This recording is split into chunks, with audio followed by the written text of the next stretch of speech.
Hi guys, so yeah, I know. I'm not English. I'm Nigerian, but I really liked England. I liked every player in the team, like every single player. I liked them. I like Gareth Southgate. I like the team. I liked the enthusiasm. I liked the fans. I liked everything, and I really wanted them to go to the final, even if they don't win it, get a silver medal. But oh my God. Let's go. Let's do the analysis. Of course, I'm still gonna analyze the game, but I'm not going to like pick off any players or slag them off because let's be honest, they got here farther than any other team has done since 1990. The golden generation couldn't get out of the group stages, and when they did, they couldn't get past of the round of 16. So you really have the best thing they have done is quarterfinals, and you really have to you really have to take your hats off to this England because they're so young. Like I get not every of them is like 20 or 21, but they are young and they are inexperienced, and most of them, or well, almost all of them are having their first major tournament. That is something like I know people say, oh no, but it is really important to have the experience at this stage, and this is almost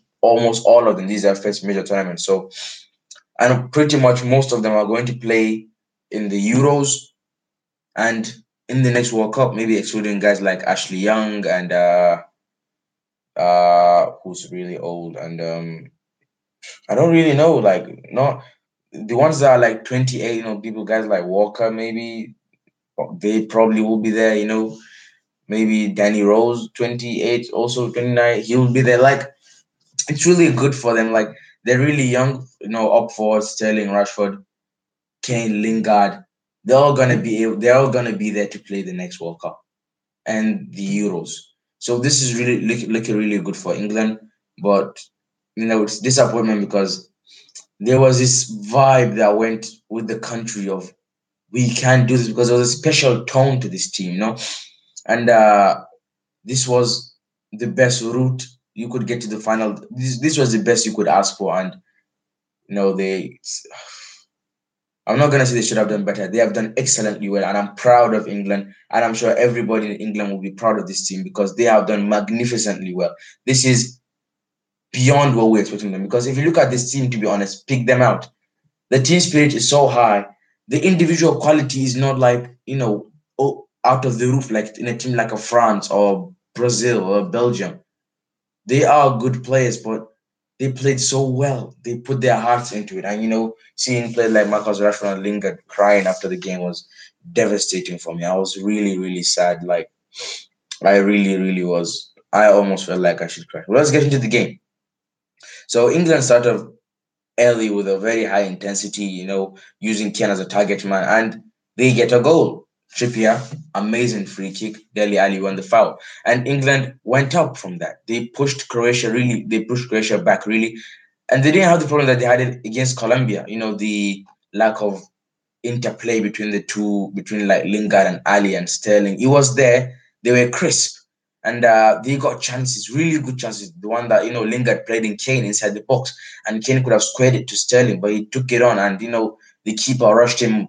You can't really blame him because he should have squared the ball, but the keeper came out quickly, and, there was not really much space, and he couldn't score. And the referee gave offside, but I don't think it was offside. He was clearly onside. They had other chances. Kane again had another chance. They had good. Lingard had a good chance from the edge of the box. Even he should have put it at least on target. Maybe a rebound. They didn't really test Subasic. They didn't really shoot the ball from outside the box. And I thought they were quite good, but they should have scored another goal. And if they had, probably Croatia wouldn't have had the motivation that in the second half, because in the second half they came up, they implemented their plan really well because they gambled. They moved Rakitic forward to play just a bit behind. So it was sort of a 44-3-3 with Brozovic, Rakitic, and then Modric just ahead of Rakitic. So that link could be there. And Perisic got into the game really well. I felt like Vasaliko did really well. So did Rebic, but Perisic especially was causing so much trouble for England. And yeah, England their legs started to go a bit in the second half, and you could see that Croatia were coming on, were getting more and more confident. But England could have put the game to bed even then. They were linking up well. They were getting a few good chances, but their confidence sort of went in a bit.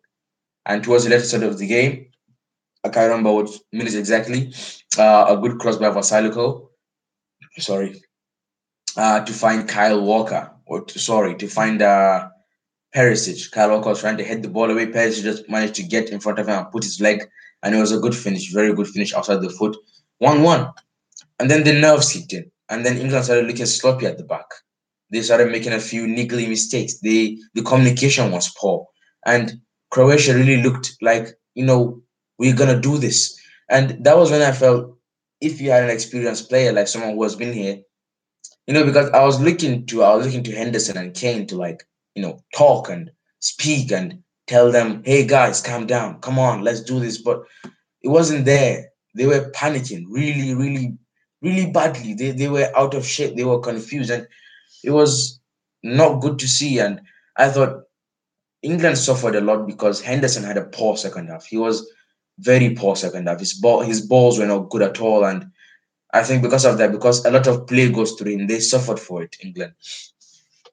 And he took off Sterling, Southgate, to bring on Rashford. And I thought that was absolutely the worst move you could make, because Sterling was, I'm pretty sure Vida is going to dream of Sterling. Nightmares. Sterling absolutely destroyed him. He just kept running and running, and Vida didn't have the legs because Vasaliko was so high up. So Vida was left to deal with him, and he didn't have the legs. And it wasn't easy for Vida. Sterling was still running. Sterling is a guy, people might not like him, but he will never give up. He keeps running. He keeps running, and he. I don't want. He was like the energy plug of the team. And then he took him out and brought on Rashford, and Rashford is a very good player, talented player, going to be one of the world's best. But I felt it was the wrong move. I thought he should have left Sterling on. I thought he should have brought someone like Loftus Cheek on for maybe a Henderson, and he brought on Dyer for Henderson. I thought that was also the wrong move, because Dyer will give you less penetration than Henderson will. He would just, give you a bit more defensively, and that was England. England needed to go for the jugular. They needed to go and get a second goal, but they couldn't. It was Croatia were really putting the pressure on. They had good chances because of their switch. They had a lot more of the ball. They had a lot more control, and England couldn't get control. And they were really overrunning England in the midfield, and England couldn't get control of the midfield. And started getting Kyle Walker got hit. The ball hit him in the crown jewels, and he seemed to be staggered from there. He started struggling. Kieran Trippier had a cramp, but he was fine. He got up and he kept going. Ali also, they just looked a bit leggy and a bit tired, and it went to extra time. And there I felt, this is it for England. Croatia are going to be absolutely tired. They won't be able to push. And I was right. Croatia couldn't push. They were so tired in the first half extra time that Modric couldn't control the ball. He was slipping. He was given a pass and he slipped. He couldn't control. He couldn't cross a ball. Rakitic was nowhere to be found. He was tired. He couldn't even jog to the 18-yard box. They were absolutely done. And England moved high up, and the defenders were on the halfway line, and England got them piled up. And I was like, okay, this is it. You have to take advantage. But then they didn't. Like I said, Dyer didn't provide much. So playing from the defenders to the attackers was hard. And Lingard wasn't dropping deep enough, and Ali wasn't dropping deep enough. And I felt someone like Loftus Cheek would have done a world of good for them. And Kane was the one that was dropping deep, and it wasn't good because there was no one then in the box. And Rashford got into some good areas, but because there was no one, he had to wait. And as soon as he waited for a few minutes, defenders are all over him, and it was just poor. And in second half extra time, Croatia did come out. Gareth Southgate, of course, brought on Jamie Vardy for who went out? Kyle Walker. And then, unfortunately, just after doing that, Kieran Trippier goes out with what looked like a pulled hamstring. And it was really sad because Kyle Walker could have played at right back. If Trippier got the injury, so England were down to 10 men. But they were still pressing. They were still pressing. But then, unfortunately, a lapse of concentration from John Stones, um, and Mandzukic was able to score. Like I said, Perisic, she was causing so much trouble for them. And I thought like that was as a result of them not being calm enough. They were not, and also the wide areas were causing so much trouble because the fullbacks were so narrow and they allowed them time to get crosses in, and it wasn't an organized performance in extra time with England, especially second half extra time. Mandzukic scores. England tried to go all out. They couldn't. They just didn't have the legs. They were just tired. They were exhausted. Danny Rose, who came on for Young, did some good things, but it was just poor. They should